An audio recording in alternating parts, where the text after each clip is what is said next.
So, hi everyone, welcome to this month's NASA's Cosmic Origins Program Galaxies Science Interest Group Seminar.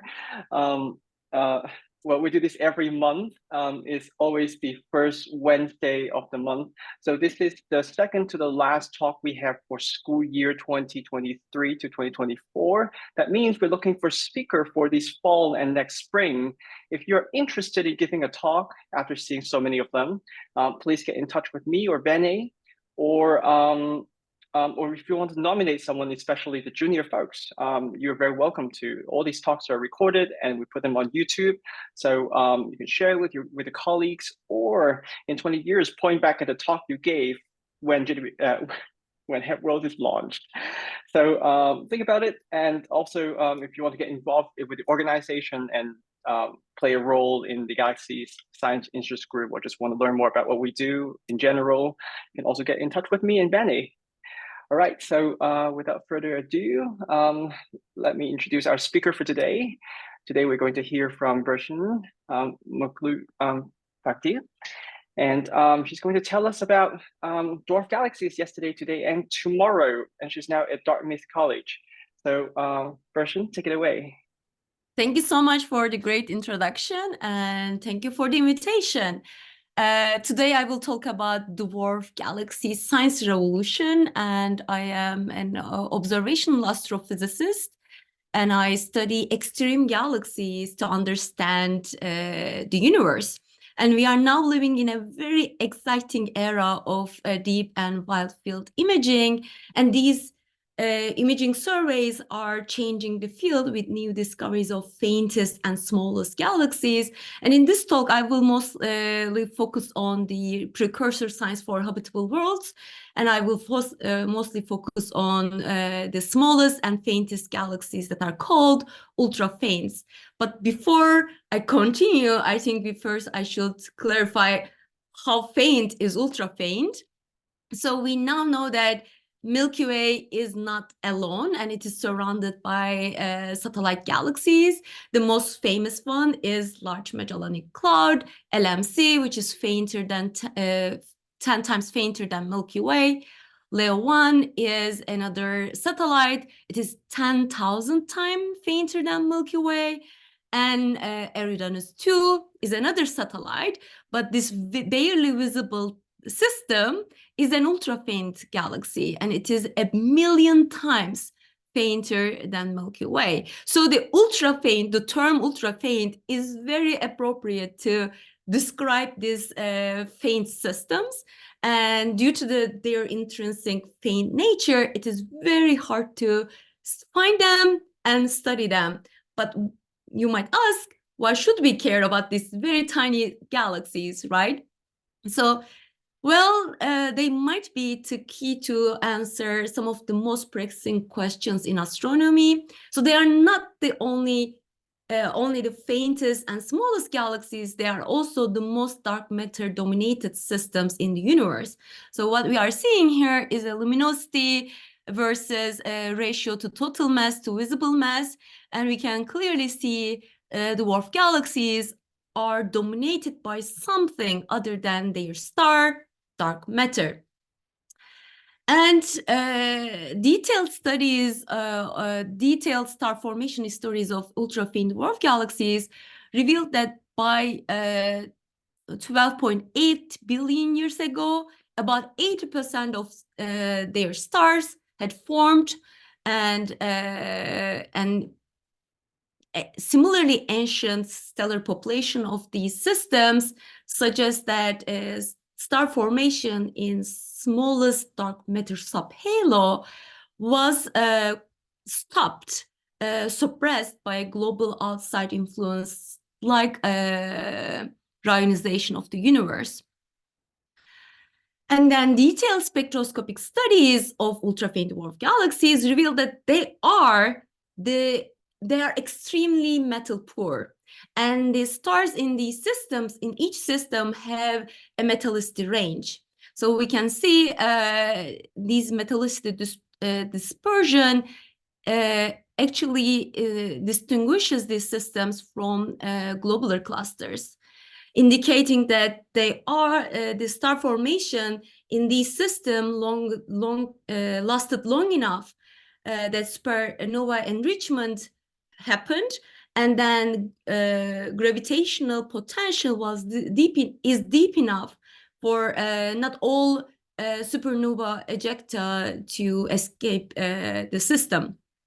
So they are not only they are, given that they are the faintest, smallest, oldest, the most dark matter dominated, and the least chemically enriched stellar systems in the universe, they are ideal probes for dark matter and galaxy formation.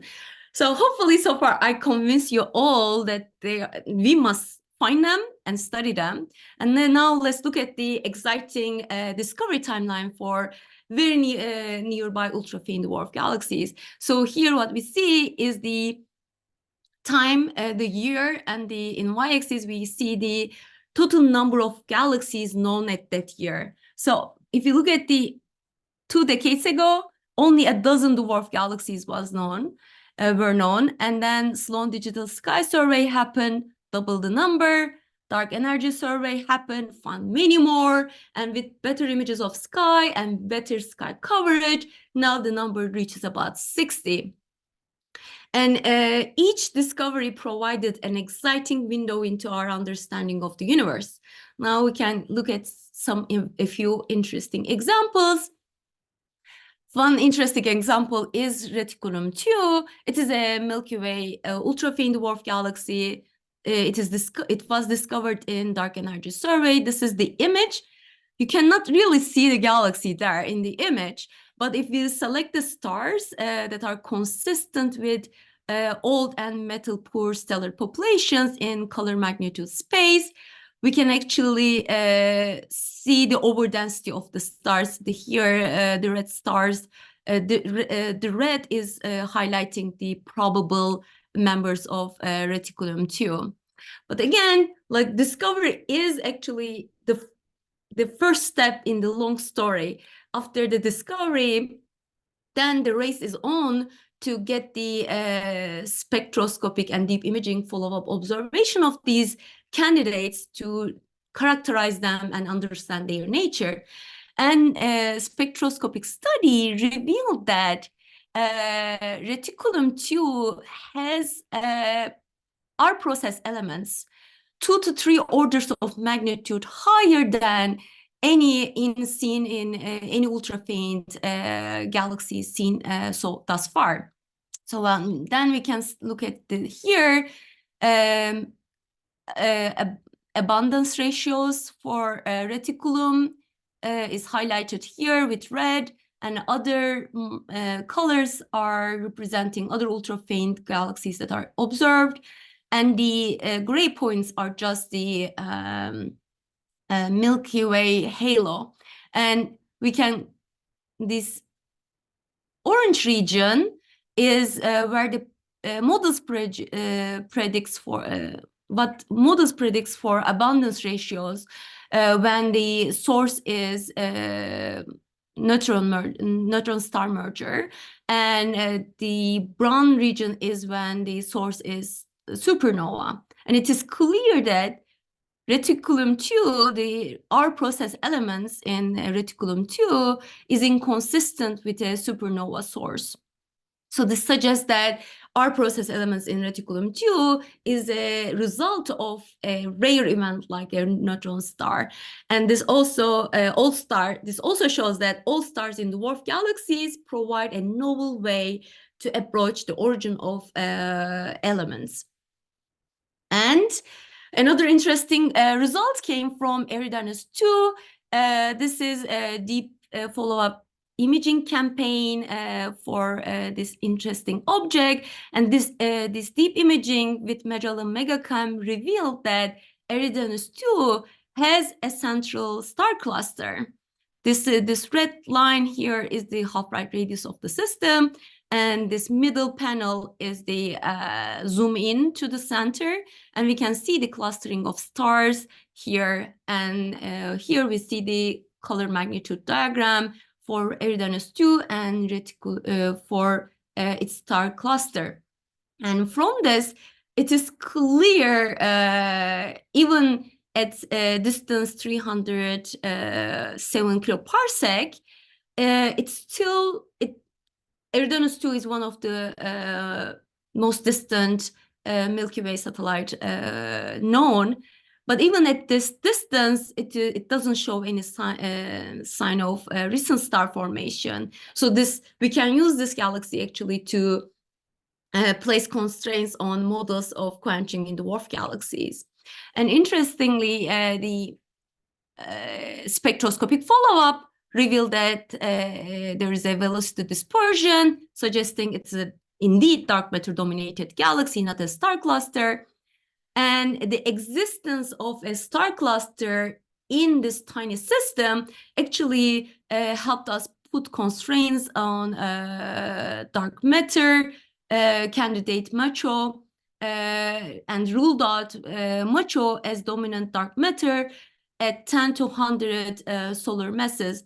The shaded region here is the exclusion regions for maximum fraction of dark matter in Machos for a given Macho mass. So we clearly see that to 10 to the 100 solar masses are no longer, Macho is no longer the dominant dark matter candidate.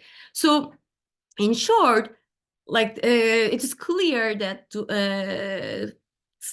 follow-up studies both in deep imaging and spectroscopy is very important to place important constraints on nature of dark matter and galaxy formation. And another interesting case is Tucana 3.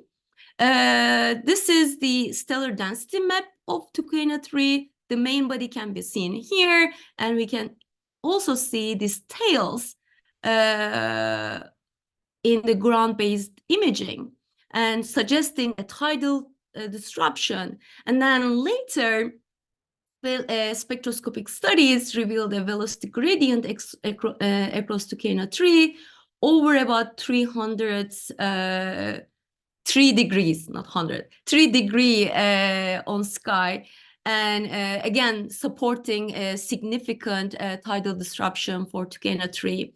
This makes Tucana 3 as a prototype galaxy for tidal disruption of smallest galaxies. And it is important to understand tidal disruption in the smallest galaxies because this is also how a Milky Way like galaxy built its stellar halo. The simulation shows here these different colors represent different dwarf galaxies.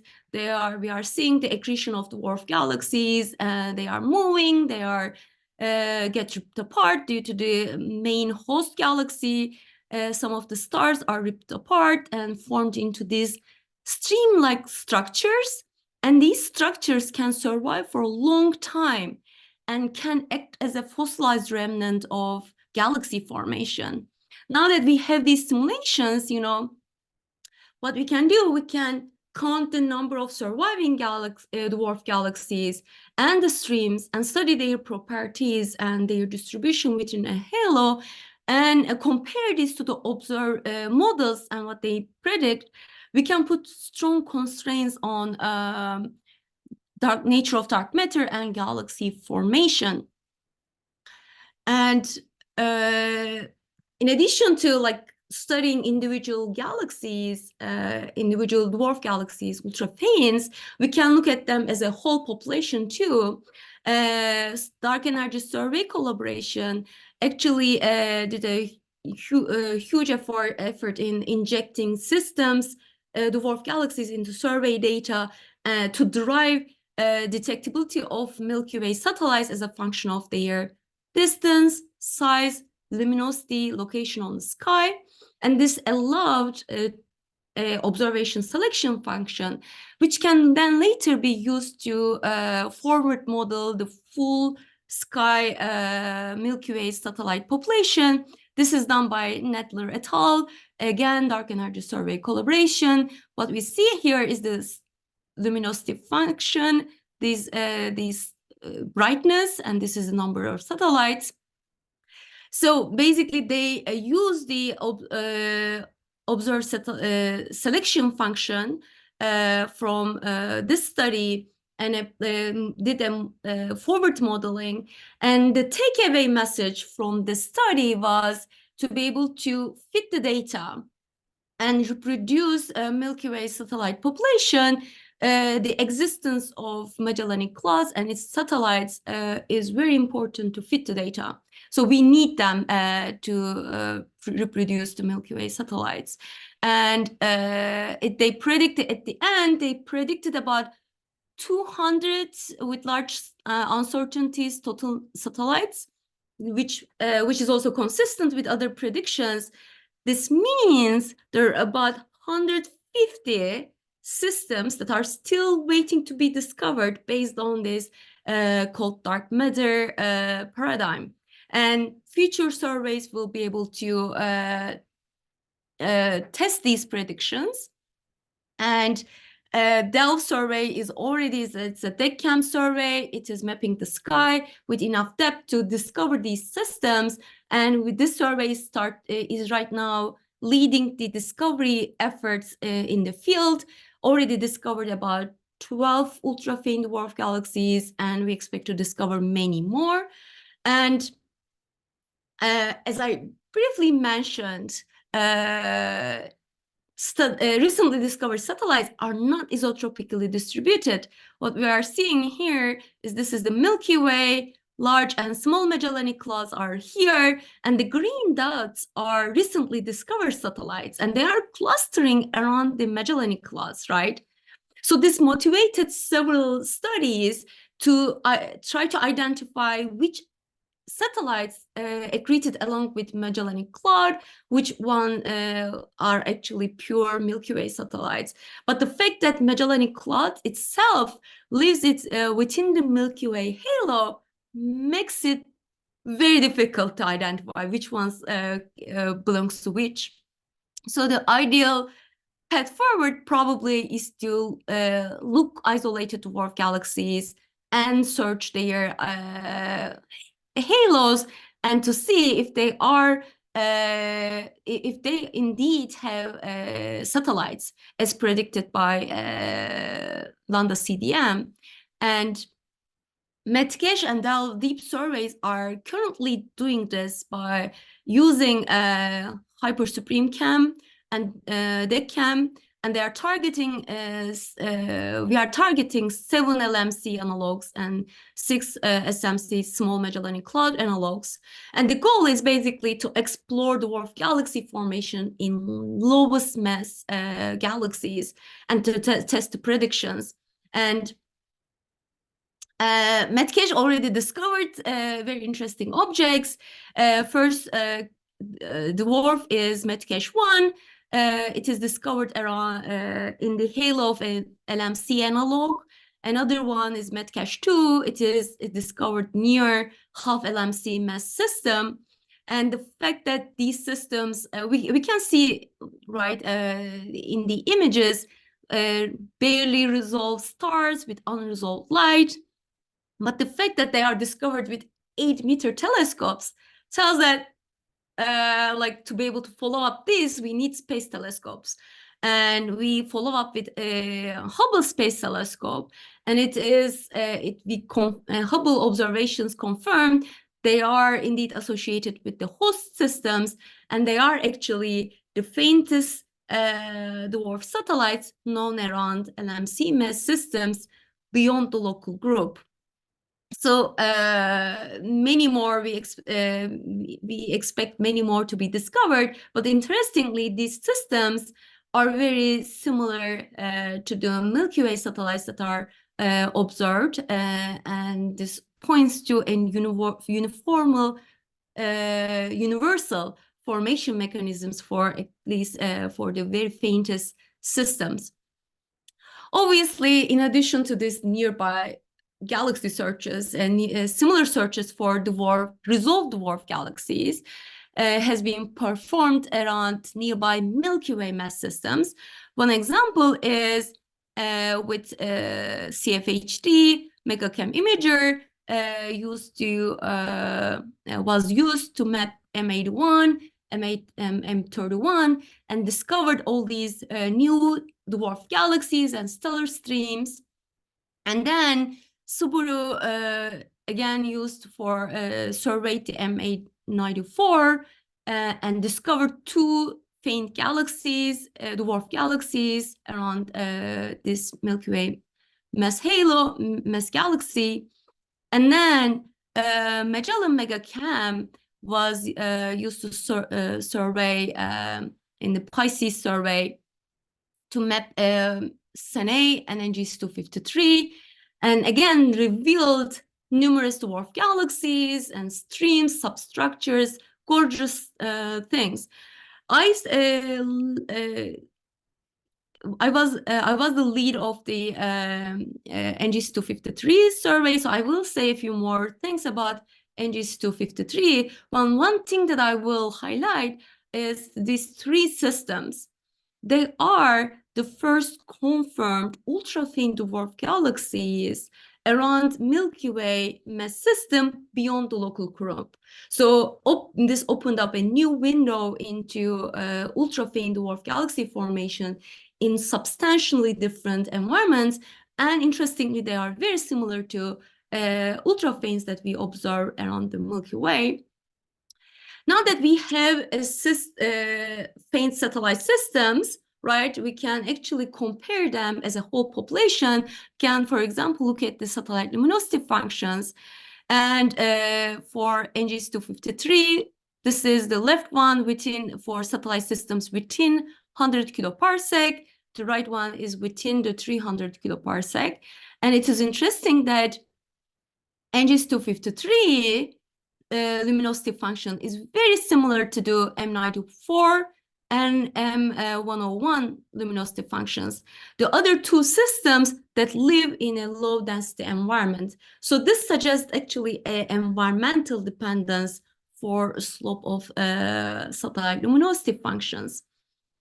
Again, now that we have, again, this needs to be studied with a bigger sample. And now that we have this sample, we can look at other trends. One trend that was proposed in other samples was a relay correlation between host stellar mass and number of satellites. And when we look at this in our faint satellites systems, we clearly see a trend as a function of host stellar mass. But interestingly, NGC 253 is an outlier. But recently, Bennett et al. Suggested a trend between a satellite abundance and environment, suggesting that Milky Way mass hosts should have fewer satellites than their counterparts in dense environments. So we looked at this in our sample, and we indeed see a very nice trend. And we use tidal index as a environmental probe, meaning the lower the tidal index, it's a low dense environment.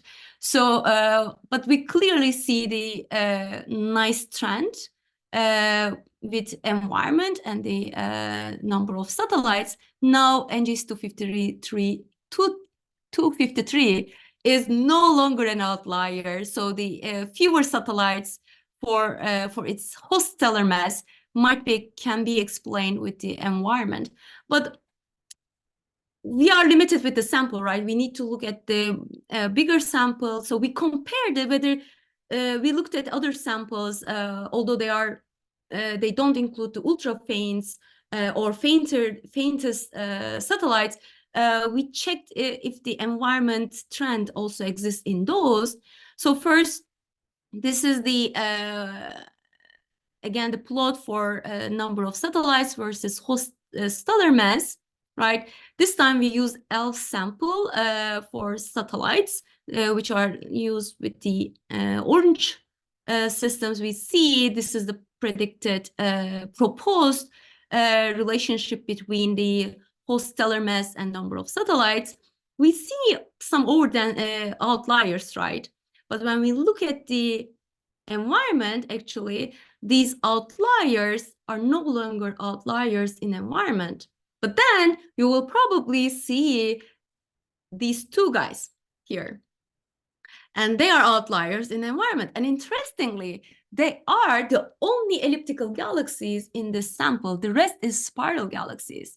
And recently, a study suggested that suggested a relationship with morphologies, suggesting that for a fixed whole stellar mass, elliptical galaxies should have more satellites than spiral galaxies. And this fits perfectly to what we are observing here. So to summarize, the key point here, what I'm trying to tell you here is importance of host stellar mass, environment, and morphology. There is a complex relationships with satellite formation here, and these trends needs to be explored in more satellite systems. And any model that we have should be able to reproduce these trends.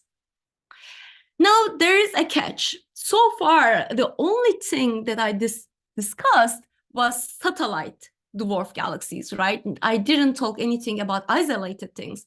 The reason is it is so hard to find them. For satellite galaxies, we know where to look. We know a decent mass galaxy should have satellites. So we can map this surrounding of this galaxy and find this very faint galaxies there. But for isolated things, we don't know where to look, right? It is very hard to find isolated faint galaxies. So by serendipitously, Sand et al., we discovered Tucana B in legacy survey. You can see the unresolved light with a few resolved stars. Later, we got the deep imaging and resolve these fainter stars and find that it is indeed 1.4 megaparsec away. The nearest galaxy is 500 kiloparsec away. So it is very isolated. It is the most isolated system, and it is also ultra faint dwarf galaxy. So it is the most isolated ultra faint dwarf galaxy, and it doesn't show any signs of recent star formation. So it is a quant system. When we look at this in the size luminosity space and compare with the Milky Way's dwarfs, the black ones are the Milky Way dwarfs, and Tucana B is the one star here, blue star. The other red points are other isolated quant systems. As we can see, Tucana B is the faintest and the smallest one. And the fact that it is very isolated and it doesn't show any signs of star formation, it might be the definitive example of ultra-faints being quenched by ionization and providing a strong confirmation for the key driver for galaxy and formation and evolution on smaller scales. So we got a JWST, we got a time allocated to observe Tucana B with JWST to derive precise star formation histories to really understand whether it is quenched by ionization or not. But it is very exciting, and I think it is really nice. These are really nice targets that we will discover and will be crucial for habitable worlds to follow up. And now, obviously, we discovered Tucana B as like by chance. This motivated us that there must be other interesting things that are still waiting to be discovered. So we developed a novel CNN-based search to find faintest galaxies in all environments. And we discovered several systems. One thing that I will highlight is PAVO. Again, this is the legacy survey, how it looks like. You can see it's barely visible, right? And it's barely resolved. But deep imaging revealed that it shows star formation. And it is actually the most isolated, lowest mass star-forming galaxy known outside the local group.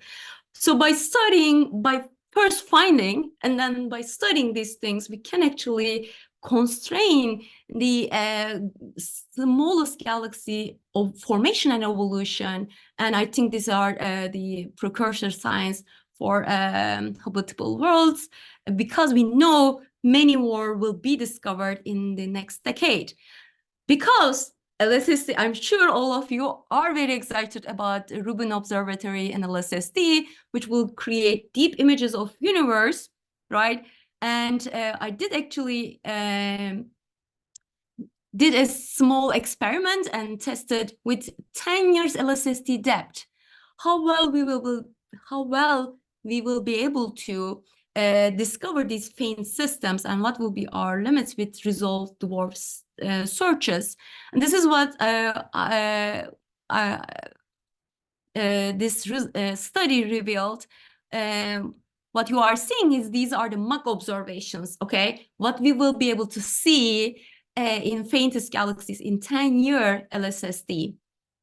And this showed that our work showed that the census of faintest galaxies, we will be able to fill out the census of faintest galaxies at 1.5 megaparsec down to absolute magnitude -5. And for 3.5 megaparsec down to -7, for 5 megaparsecs down to -8. These are how these galaxies will look like in LSSD. And again, we need LSSD to discover these very distant, very faint systems. Again, habitable worlds will be crucial. This kind of powerful telescope will be crucial to follow up these systems. So in the next decade, it will be possible to push discovery frontier, not just within our own local group, but well within local volume in all environments. So this will be incredible sample to follow up with habitable worlds. Now that my takeaway notes, hopefully I convince all of you, faintest and smallest galaxies are unique objects for studies of dark matter and galaxy formation. There is a huge community effort to discover them, characterize them. As a precursor science for habitable worlds, we need to explore the dwarf galaxies around the Milky Way and beyond. And current frontiers right now is DEL, Pisces, and Metcash surveys. And future of dwarf galaxies, I will do this bad joke. It's not bright, it is faint. Finding faint things will be crucial for our understanding. And LSSD will build up samples to follow up with habitable worlds. And these systems, when we have these faintest and smallest galaxies in all environments, we will be able to finally put very strong constraints on dark matter models, galaxy formation thresholds, and galaxy evolution. With that, I am done. Happy to take questions. Thank you for the amazing talk. So let's take a question from the audience. Alessandra? Hi, yeah. Can you hear me? Yes, I can hear you. Okay, thank you for your talk. I had a question specifically about, I think the name of that galaxy was Pavo that you mentioned. Yep. Is there any understanding of how those very isolated ultra-faint dwarfs can form stars? Is there any explanation for this? Because those galaxies are quenched by reionization, right? So to be clear, yeah, I didn't make it clear. Thanks for this question so that I can clarify this. Actually, Pavo is not an ultra-faint. So Tucana B is an ultra-faint and as isolated. So it might be a great example, prototype example to show ultra-faints are quenched by ionization. Pavo is the most isolated and faintest star-forming galaxy. So it is not an ultra-faint. So it is brighter than an ultra-faint dwarf galaxy. So probably we are now approaching the faintest possible star-forming galaxies, right? Which are still survived ionization. So we are trying this kind of, obviously Pavo is just one system. We need more systems to be able to pinpoint what is the minimum mass to survive ionization. But PAVO is not an ultrafaint. I should make this clear. Yeah. Great. And I see a raised hand from William. There, thanks. Yeah, your enthusiasm was infectious. Thanks for a lot of fun talk. I wonder, do you know if the dark matter to star mass ratio has been measured for a lot of these galaxies? There's a study of that, and I wonder if there's a study of that, like, versus galaxy size. Oh yeah. So these kind of velocity dispersion, so we can derive the dark matter content from velocity dispersions. And to be able to do it, we need to be able to resolve the individual stars, right? And this can only be done for the current technology, right? We can only do this for Milky Way ultrafaints. So for Milky Way ultrafaints, we have the dark matter contents and their ratios are available. For more distant ones, due to the observational limits, we don't have a mean to really constrain their dark matter. So we are barely discovering them. So barely resolve their individual stars with photometry. So for spectroscopy, I think more powerful telescopes, or we need more powerful telescopes. Yeah. Yeah, thanks. Not even for the Milky Way ones, it's super interesting. So, Yeah. So from those, as I said, the earlier in my talk, the examples that I gave were all Milky Way ultrafaints, and each individual discovery provided very exciting window, right? Provided informations about our process elements. Like as a population, we using the observational selection functions, we can constrain what simulations are predicting. So all these things together, I think it's really interesting and exciting. Thanks for the question. Thanks for the answer. So any other questions from the audience? See a hand raised from Joel. Hi, thank you for your talk. You mentioned near the end where you think the Rubin LSST fits into pushing this field forward. Can you please comment on what you think Euclid and Roman will offer? Oh yeah, it will be even with the limits that I gave you is ground-based, right? Like the LSST will push, and we will be able to discover hundreds of ultrafaints, the ones that are distant, out to like 5 megaparsec. With Roman, with Euclid, these will be even we expect 10 megaparsec level completeness for ultrafaints. So this will be revolutionary. Like right now, what we are trying to do, we are trying to piece together a handful of examples and try to understand these big questions about nature of dark matter, galaxy formation and evolution, but with hundreds of ultrafaints in diverse environments, especially if we employ algorithms like CNN-based search algorithms and better techniques. I think it will be the sample that we built will be incredible for putting constraints onto the models, especially like when the ionization becomes important. What is the role of environment? What is the role of host mass? All these, like right now, we know that these systems are dark matter dominated.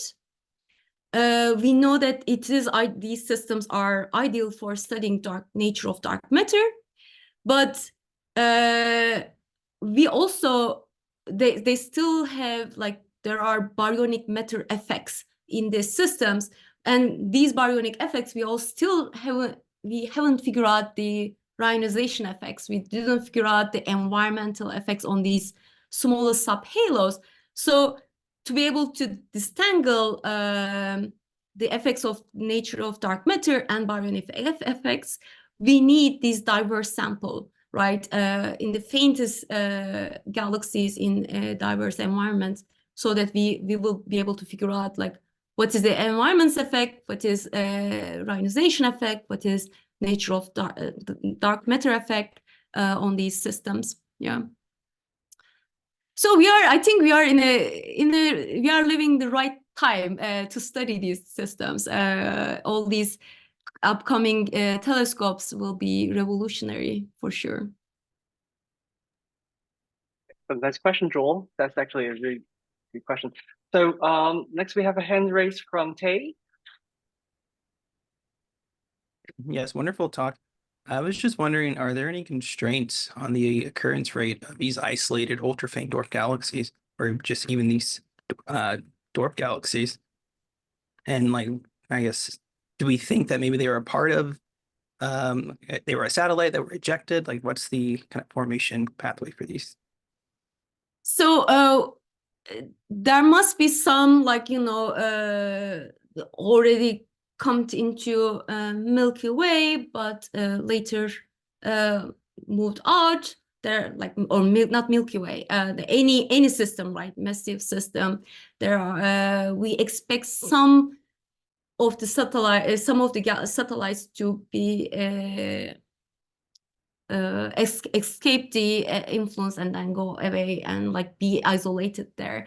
But there we also expect some field isolated, never like pristine, never interacted with a major galaxy and free from environmental effects. So so we expect both of these populations, and we expect their effects to be very different, and probably having systems far away from any nearby galaxy. I think will tell us that it is purely a field galaxy, isolated, and then we will be able to say what is the difference, right, between the satellites and field galaxies.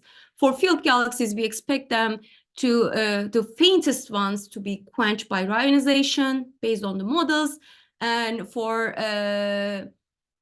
after certain mass regime, they should survive ionization, and they should keep star forming. But when this mass regime happening, and what is exactly the effects of ionization, we need the sample. Currently, we only have 2-3 of these systems to study, so it's very limited. But again, we are living in a very exciting era, so we will discover them and we will study them with Euclid, with Roman, with habitable worlds. So we will put the constraints. Yeah. Thank you for that question. Any other questions? If not, I'm going to throw mine in. So the unknown world is still about 20 years ahead of us. And the nice thing about talking about it now is that we can talk about anything we want. And for you, Burçin, so we still don't know what the full spec of Hebb worlds yet, but we know hopefully it will have an imager or a multi object spectroscopy and a coronagraph maybe. So what has to be on board to make it your telescope, to do your science? So I think as I briefly described the state of the field right now, these systems are very faint, right? Very small. It's so hard to find them, even with 8-meter telescope, even with LSSD, even with Roman. Like, if you want to push this more distant and more distant to be able to like build a large sample so that we can really disentangle all these effects in smallest scale, galaxy formation scale, we need, after discovering these things, we need to be able to follow up those stars, right? And it is not only just resolving 1-2 star is not possible. With even JWST, the limits what we can derive strong star formation histories is limited to 2 megaparsec. Beyond 2 megaparsec, we cannot really study star formation histories of these faint systems, right?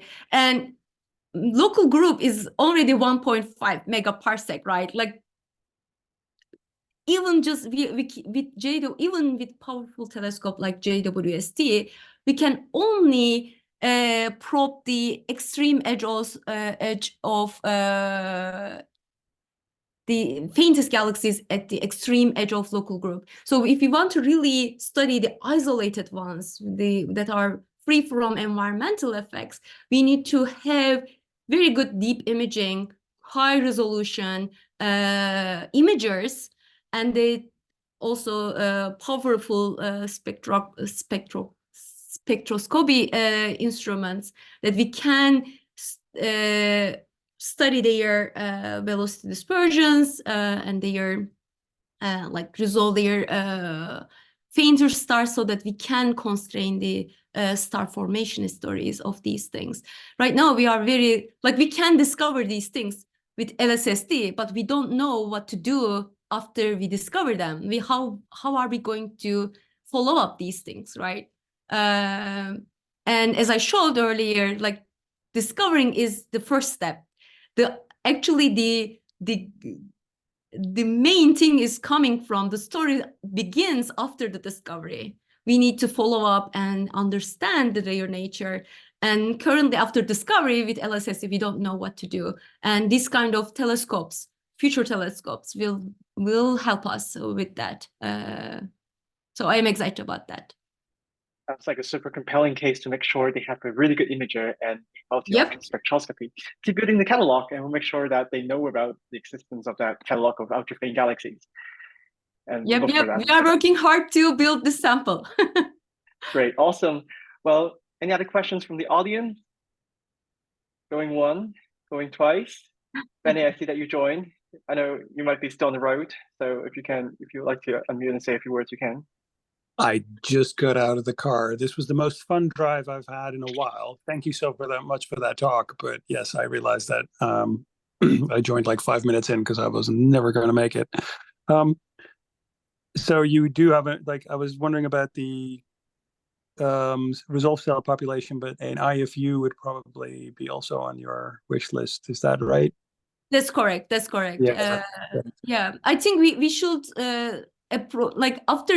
after finding them, we should look at them from every angle to really understand, because it is really tough to study them. So any information that we can get about their gas content, their star formation, their anything, their stellar populations will give us crucial information about the galaxy formation on the small scales. Thank you so much. This was a really fun talk to listen to. Thank you so much for the invitation. Great. Thank you so much for the talk. And we'll have our last planned talk for the whole school year next month, the first Wednesday of June. So that's June 5th. And then we'll enter summer break, and we'll be back in the fall, hopefully. And if you're interested in giving a talk or know someone who you'd like to nominate, do contact me or Benny. All right. Thank you, Burçin. Thank you so much, everyone. See you next time. Thank you very much. Bye. Bye.